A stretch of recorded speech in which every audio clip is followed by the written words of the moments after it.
سلام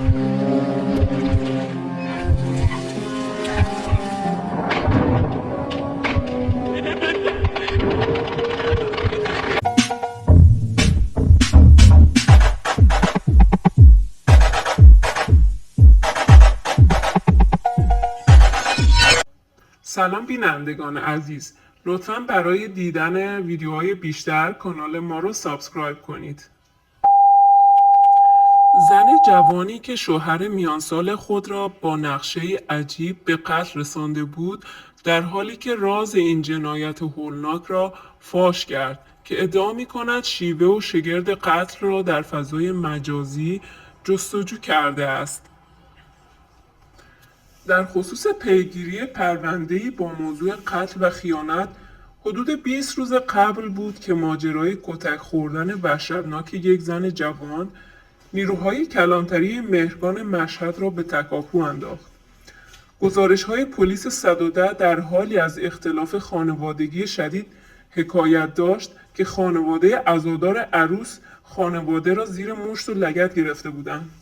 نظامی بیدرنگ عازم منزل مذکور شدند و زن 22 ساله را از زیر دست و پای نزدیکانش نجات دادند.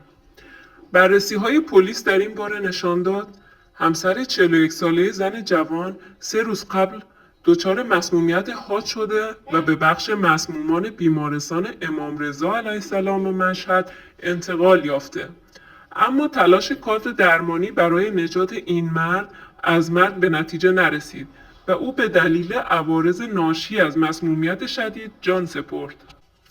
در حالی که مرگ محمد مشکوک به نظر می رسید، آثاری از سوء مصرف مواد مخدر در ماجرای مرگ وی نمایان شد و فرضیه قتل و خیانت قوت گرفت.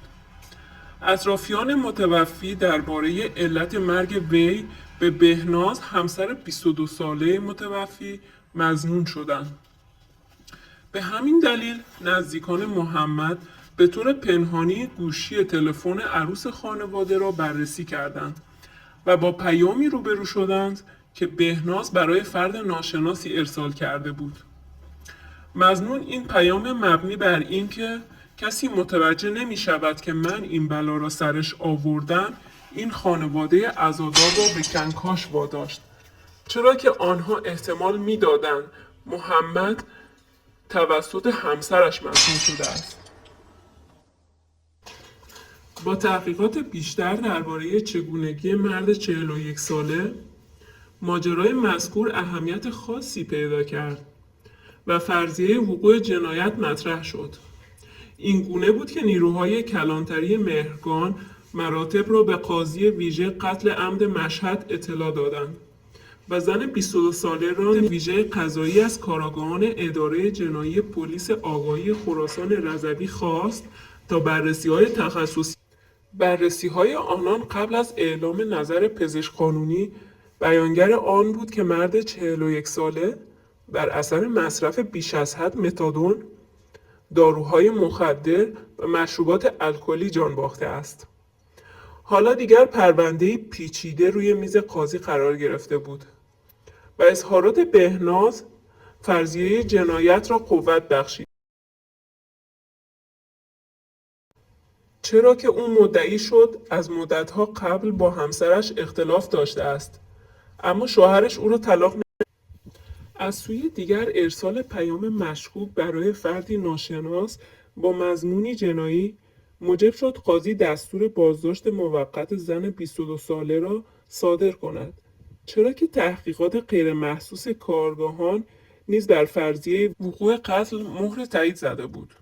به همین دلیل بهناز به شعبه ویژه پرونده‌های جنایی در دادسرای مشهد منتقل شد و به سوالات فنی قاضی ویژه قتل عمد پاسخ داد. او که ابتدا تلاش می‌کرد خود را بیگناه جلوه دهد، درباره چگونگی مرگ همسرش گفت: من دختر نوجوانی بودم که با محمد ازدواج کردم، ولی از همان روزهای اول زندگی با هم اختلاف داشتیم. با آنکه 2 فرزندم نیز به دنیا آمدند، ولی تأثیری در بروز اختلافات بین ما نداشت، چرا که اون مدام مشروبات الکلی مصرف میکرد و مرا کتک میزد. حتی وقتی از منزل بیرون میرفت مرا در خانه زندانی میکرد. در شرایطی که 2 فرزند 4 ساله و 5 ساله دارم، قصد جدایی از همسرم را داشتم.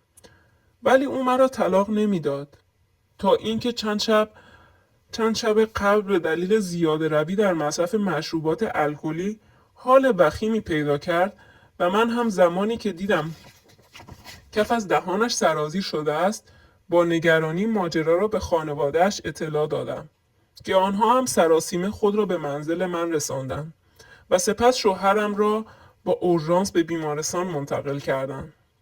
اما او در مرکز درمانی جان سپرد و خانواده همسرم به من مشکوک شدند.